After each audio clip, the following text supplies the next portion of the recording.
Hi అండి, నమస్తే. నేను మీ Devi. Welcome back to AP Visakha Vantillu. ఈరోజు మన రెసిపీ కొబ్బరిపాల బిర్యానీ. ఈ కొబ్బరిపాల బిర్యానీ అనేది చాలామంది ప్లెయిన్గా చేసుకుంటారు. నేను నా స్టైల్లో వెజిటేబుల్స్ వేస్తూ మన ఇంట్లో ఏ వెజిటేబుల్స్ అవైలబుల్గా ఉంటే ఆ వెజిటేబుల్స్తో నేను మీకు చేసి చూపిస్తున్నాను.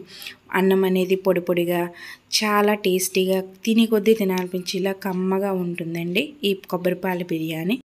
ప్రిపరేషన్ ప్రాసెస్లోకి వెళ్ళిపోద్దాం. ముందుగా అరచెక్క కొబ్బరి చెక్కని తీసుకుని దాన్ని చిన్న చిన్న ముక్కలుగా కట్ చేసుకుని పక్కన పెట్టుకోవాలి. ఇది మిక్సీ జార్లో వేసుకుని ముక్కల్ని కొంచెం వాటర్ వేసుకుని నేను వీడియోలో చూపిస్తున్నట్టుగా ఒక థిక్ కన్సిస్టెన్సీ వచ్చే విధంగా రుబ్బుకోవాలి. అలా రుబ్బిన తర్వాత ఒక గిన్నె దాని మీద స్ట్రైనరు ఒక మెత్తని క్లాత్ వేసి ఇందాక మనం మిక్సీ పట్టుకున్న ఈ కొబ్బరిని కొబ్బరి పాలులాగా పిండుకోవాలన్నమాట. చూడండి కొబ్బరి పాలు ఎలా వచ్చాయో. ఇప్పుడు మిగిలిన పిప్పుని కూడా ఇంకొకసారి మనం వాటర్ వేసి ఇంకొకసారి కొబ్బరి పాలు తీసుకోవాలి. 2 టైమ్స్ అయితే మనకి పర్ఫెక్ట్గా కొబ్బరి పాలు అనేవి థిక్గా వస్తాయన్నమాట. 2 టైమ్స్ అనేవి సరిపోతాయి. నేను వీడియోలో చూపిస్తున్నట్టు 2 టైమ్స్ చేసుకున్న తర్వాత చూడండి కొబ్బరి పాలు ఎంత చక్కగా వచ్చాయో. తర్వాత ఇంకొక గిన్నెలో నేను వీడియోలో చూపిస్తున్నంత గ్లాసు ఈ కొలతన నేను బాస్మతి రైస్ తీసుకున్నాను. దీన్ని ఒకసారి శుభ్రంగా కడిగేసి మళ్ళీ కొంచెం వాటర్ వేసి ఒక అరగంట సేపు నానబెట్టుకోవాలి. ఇది పక్కన పెట్టుకున్న తర్వాత ఒక ప్యాన్ తీసుకొని ఒక ప్యాన్లో 1 టేబుల్ స్పూన్ గీ తీసుకోవాలి.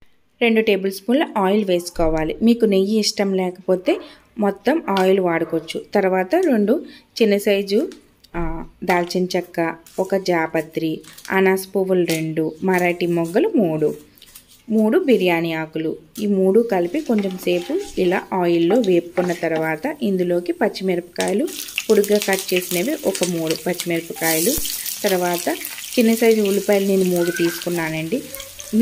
మీ దగ్గర పెద్ద సైజు ఉంటే ఒక సైజు ఉల్లిపాయ పెద్దది సరిపోతుంది. తర్వాత క్యారెట్ దుంప 1, బంగాళదుంప 1, ఒక పెద్ద సైజు టమోటా చిన్నగా కట్ చేసినవి. నేను వీడియోలో చూపిస్తున్నట్టు 1 టేబుల్ స్పూన్ జీడిపప్పు వేయడం వల్ల ఈ కొబ్బరి పాలలో టేస్ట్ అనేది చాలా బాగుంటుందండి. తర్వాత ఇవన్నీ మూత పెట్టి మనం కొంచెం సేపు అలా మగ్గనిచ్చుకోవాలి ఆయిల్లోనే.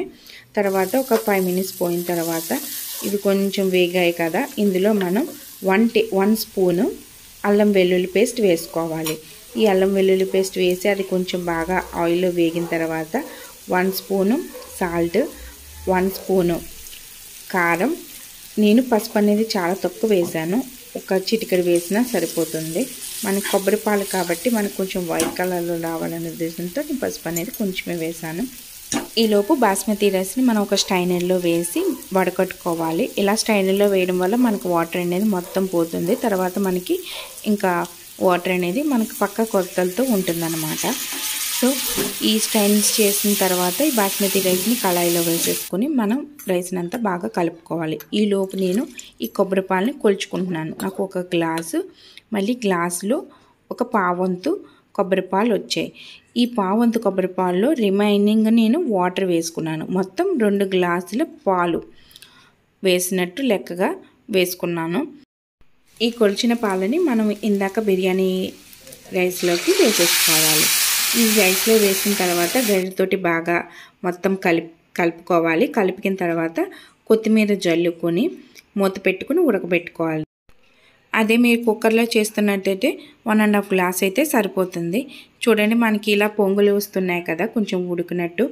ఇలా వాటర్ అనేది పొంగులు వచ్చిన తర్వాత ఇందులోకి నేను 1/2 టేబుల్ స్పూన్ బిర్యానీ మసాలా వేసుకుంటున్నాను. ఈ బిర్యానీ మసాలా అనేది టోటల్గా ఆప్షనల్ అండి. మీకు నచ్చితే వేసుకోండి, లేదంటే ప్లెయిన్గానే మీరు సర్వ్ చేసేసుకోవచ్చు. ఈ మసాలా వేసిన తర్వాత మూత పెట్టుకుని దగ్గరగా ఉడికేంత వరకు మనం మగ్గనిచ్చేసుకోవడమే. అంతేనండి, ఎంతో సింపుల్ అయిన టేస్టీ అయిన కమ్మని కొబ్బరిపాల బిర్యానీ రెడీ. ఇంకా మీరు సర్వ్ చేసుకుని మనం ఈ కొబ్బరిపాల బిర్యానీని హ్యాపీగా తింటూ ఎంజాయ్ చేయడమే.